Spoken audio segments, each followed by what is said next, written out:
Alright everyone, I just got this in the mail today, and what this is a face cover for the Wii U Gamepad. And the reason why I decided to pick this up was for two reasons. One, I wanted something to prop up because this actually does two things. It's a face cover, and when you flip it around, you can actually prop the Wii U Gamepad up.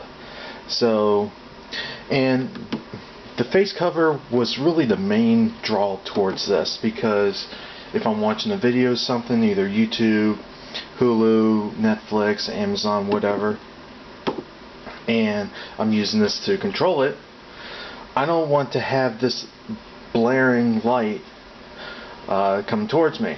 So this seems like a good choice for me. So let's open this up and see how this is.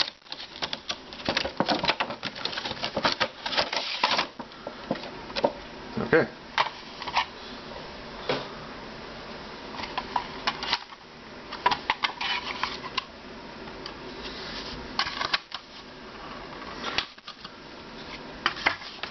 Let's take this little insert thing out. And let's have a look at this. Okay, so it's a little felt pad here, and this just snaps in, and has a little built-in kickstand.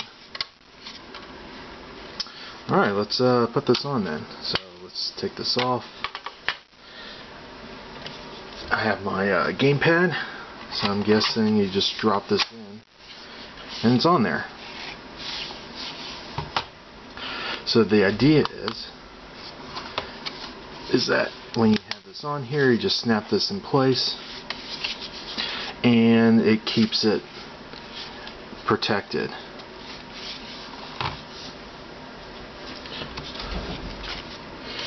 So what I'm going to do, I'm going to try this out for a little while and let you guys know what I think about this. But let's do a little quick test. So I guess the idea is you can turn this around, plop that up, and there you go. Sweet. So I'll see how well this is. I'll do a review on it in a little while. Hello everyone, I'm doing a review of the Hori face cover for the Wii U Gamepad. And here's the thing. Here's the actual case for it. Now I do like the concept of a cover for the screen, because one of the benefits about this is that if you're watching Netflix, Hulu, if you're watching videos on your Wii U console and you're using the gamepad to control it all, it's kind of a pain in the ass to find a way to turn off the screen. There's not really a proper way of doing it without just flat out turning off the controller itself. So this seemed like a good solution, but there are some issues I have with this, and there's one big issue I have with this, but I'll get to that in a minute. So let's put this on. It's actually pretty easy to put this on and off. So what you do, you just take the gamepad, put it on forward, plop in the back, and it's on there. So you can play games, stuff like that. The problem is that these edges are kind of sharp, so they kind of dig in there. It's not as comfortable as it could be. So that's one issue I do have with this. But like I said, you can actually have this covered, and you can actually just snap it in place, and there you go.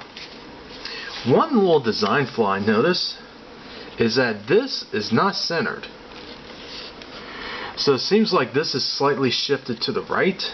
I don't know if this is the particular unit or what, but I can't even slide this over.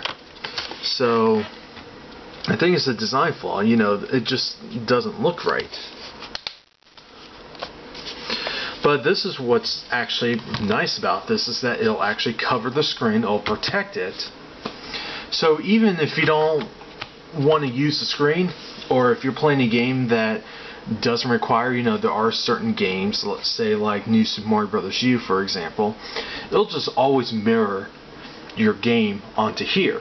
And if you're using the Gamepad and you don't want to see this light on here, this is actually a nice solution. You can actually just play this like a normal control, like a regular controller, but you're not having this light towards you. Another nice thing about this is that you can actually have this snapped on here. It's kind of a negative and a positive. On one hand, you can actually use that to prop up your gamepad. On the other, it's kind of in the way. So when you're playing the game, you always have your fingers in the way of this flap here.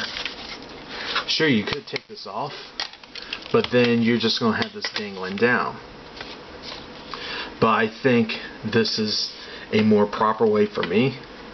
Another thing that I do like about it is that you do have a little flap here, and you got these little ridges here, so you can actually fine-tune how you want this to stay propped up. So that's actually kind of cool in that way. But like I said, there is one glaring issue I do have with this.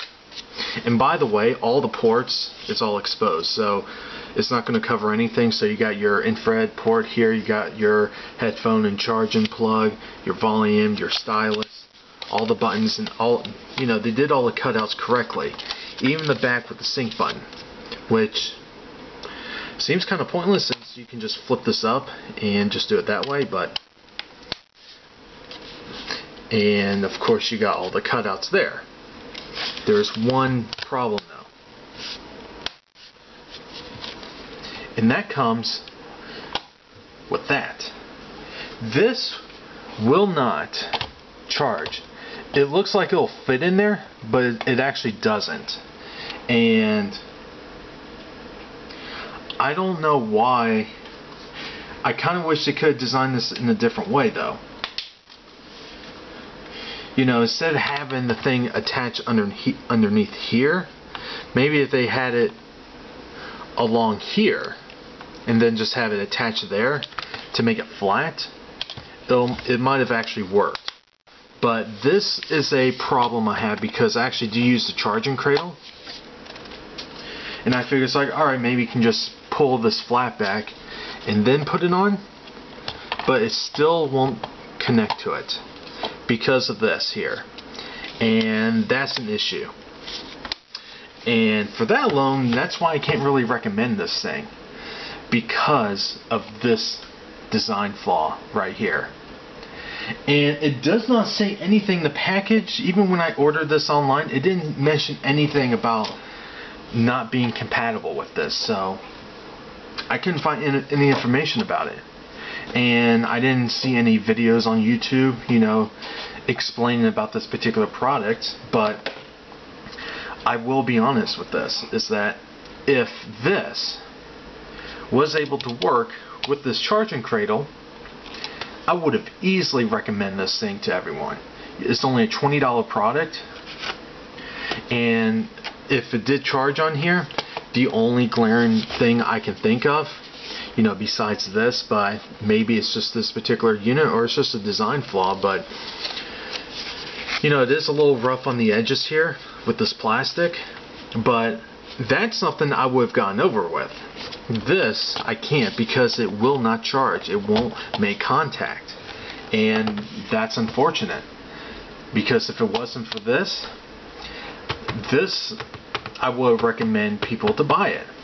But if you're someone that doesn't use a charging cradle, or you just don't care about this, then you know what, go ahead and get it. But for me, yes, you can take this off pretty easily, but it just seems like a hassle. It's like, why am I going to go through the trouble to pop this in and out each time, when the point of this is to leave it on and put it on the cradle? It just doesn't work with it. So that's the problem I have with it. And I'm going to be bringing this back. I'm actually going to send it back, get my money back, and keep on the lookout for other cases, because there are clear cases that actually fully encase the gamepad, and it will still go in the charging cradle. But unfortunately, I was kind of hoping to really like this, and because of this glaring issue right here, I can't recommend it, and that's unfortunate, because I've used Hori products before. Hori makes really good stuff, but this is a design flaw in my books. And that's pretty much it. Like always, have a good one.